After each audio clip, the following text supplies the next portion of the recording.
ദിവ്യ PR എന്ന് പറയണം. അതെ,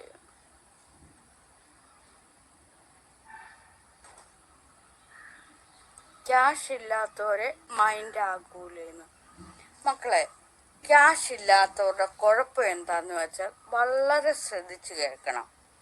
നമ്മളിപ്പോൾ നിങ്ങൾ കേൾക്കാൻ വേണ്ടിയാണ് പറയുന്നത്. നമ്മളിപ്പോൾ ഒരു കാശില്ലാത്ത പാർട്ടിയെ, പണം ഇല്ലാത്തൊരു പാർട്ടിയെ, അല്ലെങ്കിൽ പണം ഇല്ലാത്തൊരു വ്യക്തിയെ, ഒരു ദേഹത്തെ നമ്മൾ കൂട്ടുപിടിച്ചു എന്നിരിക്കുക. നമ്മൾ ആത്മാർത്ഥമായിട്ട് നമ്മുടെ കയ്യിലുള്ള പണം അവർക്ക് കൊടുക്കും, അല്ലേ? അവർ നമ്മളെ എന്തെങ്കിലും സഹായിക്കും, നമ്മൾ അവരെ സഹായിക്കും. അതിൻ്റെ ഇടയ്ക്ക് വന്ന് മൂന്നാമതായിട്ട് ആരെങ്കിലും എന്തെങ്കിലും പറയുവാണെങ്കിൽ നമ്മൾ അത്രയും നാളും സഹായിച്ച, അല്ലെങ്കിൽ ആ വ്യക്തിയും നമ്മളും തമ്മിൽ ഉണ്ടായിരുന്ന ആ ബന്ധം അവർ ഓർക്കില്ല. മൂന്നാമത് വന്ന ഒരു ദേഹമാണെന്ന് കരുതണം. ദേഹം വന്ന് ഇവരുടെ അടുക്കൽ വന്ന്, നിങ്ങൾ എന്തിനാ ഇവരുടെ കൂടെ നിൽക്കുന്നത്, നിങ്ങൾ ഊറ്റിപ്പിഴിയാനാണ്, നിങ്ങൾ ഇവരുടെ കൂടെ നിൽക്കേണ്ട നിരന്തരം ഇങ്ങനെ പറഞ്ഞാവുമ്പോൾ ഇവരെന്ത് ചെയ്യും? നമ്മളെ കളഞ്ഞിട്ട് ഒറ്റ പോക്കങ്ങ് പോകും. അവർ പൊയ്ക്കോളൂ, കുഴപ്പമില്ല. പക്ഷെ അത്രയും നാളും കഴിച്ചതും കുടിച്ചതും ഒന്നും അവർ ഓർമ്മിക്കാതെ നമ്മളെ കുറ്റപ്പെടുത്തിക്കൊണ്ടേയിരിക്കും. നമ്മൾ കൊടുത്തതോ ഉണ്ടോ? അതില്ല. അവരിങ്ങോട്ട് തന്നതും നമ്മളെ സഹായിച്ചതും മാത്രം പറഞ്ഞിടും. എന്നാൽ നമ്മൾ അങ്ങോട്ട് കൊടുക്കുന്നതും, ഒരു തുരുമ്പിന്റെ വക കൊടുക്കുന്നത് അവർ ലോകത്തോട് വിളിച്ച് പറയേയില്ല. ഒന്നത്, അവരുടെ ഉള്ളിൽ എപ്പോഴും നമ്മൾ അവരെ ഉപയോഗിച്ചു, ചതിച്ചു, വഞ്ചിച്ചു, ദുരുപയോഗം ചെയ്യുന്നു എന്നൊക്കെ ആയിരിക്കും. ഇപ്പൊ ഞാൻ അറിയപ്പെടുന്ന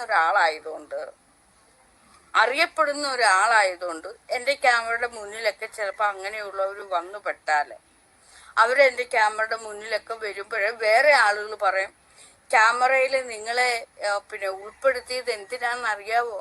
നിങ്ങളെ കാണിച്ചുകൊണ്ട് പൈസ വാങ്ങിക്കാനാണ്, നിങ്ങളെ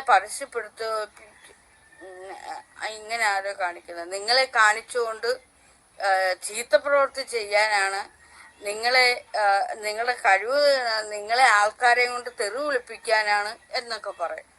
എത്രയോ സിനിമയിൽ അഭിനയിക്കുന്നവർ വന്നിട്ടുണ്ട്, എത്രയോ നല്ല ആളുകൾ ഇവിടെ വന്നിട്ടുണ്ട്.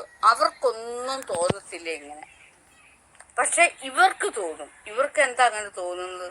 ഇവരുടെ ചിന്താഗതി കൊണ്ട് മറ്റുള്ള ദേഹങ്ങൾ, ഈ പണമില്ലാത്ത ദേഹങ്ങളെ പിന്തിരിപ്പിക്കുന്നു. പക്ഷെ സിനിമയിൽ അഭിനയിക്കുന്നവർ വന്നിട്ടില്ലേ? ബിസിനസ്സുകാർ വന്നിട്ടുണ്ട്. നല്ല പാവങ്ങളായ, പണമൊന്നും ഇല്ലാത്തവരായ, വിദ്യാസമ്പന്നർ, ബുദ്ധിസ്ഥിരതയുള്ള, യുക്തിയും ബുദ്ധിയോട് ചിന്തിക്കാൻ കഴിവുള്ളവർ വന്ന് എൻ്റെ ക്യാമറയുടെ മുന്നിൽ നിൽക്കുന്നു. കലാകാരന്മാർ അവർ വരുന്നു. അവർക്ക് എന്തുകൊണ്ടാണ് അങ്ങനെ തോന്നാത്തത്? അവർക്ക് അങ്ങനെ തോന്നാത്തതെന്ന് വെച്ചാൽ അവർക്ക് ജീവിക്കണമെന്നുള്ളതുണ്ട്. 4 പേര് അറിഞ്ഞ് ജീവിക്കണം, സമൂഹം അറിഞ്ഞ് ജീവിക്കണം, സമൂഹത്തെ ഒരു നിലയും വിലയും ഉണ്ടാക്കിയെടുക്കണം. അടിച്ചമർത്തപ്പെട്ട സമൂഹത്തിന് മുന്നിൽ തനിക്ക് എന്തെങ്കിലുമൊക്കെ ആയിത്തീരണം എന്നുള്ള ആഗ്രഹമുള്ളവർ എൻ്റെ ചാനലിൻ്റെ മുന്നിൽ വരും. ഇപ്പോൾ തന്നെ സിനിമയിൽ അവർ വന്ന് എൻ്റെ ശബ്ദം എടുത്തു. ഞാൻ പറയുവാണ്, അവരെന്നെ ദുരുപയോഗപ്പെടുത്തി എന്ന് ഞാൻ ഒരിക്കലും പറയില്ല. കാരണം എനിക്ക് കഴിവുണ്ട്, കലയുണ്ട്, ചിന്തിക്കാനുള്ള ബോധമുണ്ട്. അവിടെ ഇരു കൂട്ടരും ചേരുമ്പോൾ അവിടെ കലയാണ് ഉണ്ടാകുന്നത്, തുല്യതയാണ്, കലയാണ് ഉണ്ടാകുന്നത്. അവിടെ ആരും ആരെയും പറ്റിക്കുന്നില്ല, ചതിക്കുന്നില്ല, വഞ്ചിക്കുന്നില്ല. 2 കൂട്ടർക്കും സന്തോഷം എന്ന കാര്യം ഉണ്ടാവുന്നത്. അങ്ങനെ നമ്മൾ ചിന്തിക്കണം. ഇതുകൊണ്ടാണ് പണമില്ലാത്തവരെ ഞാൻ കൂട്ടുപിടിക്കാത്തത്. അപ്പൊ നമ്മുടെ ക്യാമറയുടെ മുന്നിലേക്കൊക്കെ വരുമ്പോഴേ, ഒന്നാമത്തേരി ഞാൻ ലോകം അറിയുന്ന ഒരാളാണ്, രണ്ടാമത്തേരി ഞാൻ കലകളുള്ള ആളാണ്. ആർക്കോ ഇത് ഇഷ്ടപ്പെട്ട്, കലകളും ചിത്രം വരപ്പ്, ശില്പിയൊക്കെ. അപ്പൊ ചിത്രം വരയ്ക്കുന്നവരെ, ശില്പികളെ, പാട്ടുകാരെ, നൃത്തം അറിയാവുന്നവരെ, അവരെയൊക്കെ തന്നെ അങ്ങനെയുള്ളവരെ കൂട്ടുകൂടത്തുള്ളൂ.